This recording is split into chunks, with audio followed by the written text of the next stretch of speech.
Wirral Wellness Festival 2025, 13th and 14th of September in Birmingham. From a nature connection point of view, I'm going to focus my conversations on three things. Number one, breathe in the phytoncides from the trees for your wellness.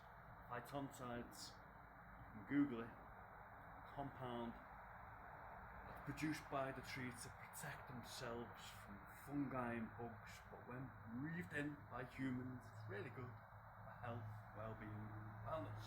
Number two, get some natural light around sunrise and around sunset. Number three, barefoot, walking, earthing, grounding, get your feet on the grass, the sand, the rocks, the edge of the waves. Really good for your wellness. So I'm going to focus on them main three things anyway. And I hope you all get plenty of green time between screen time today, YouTube.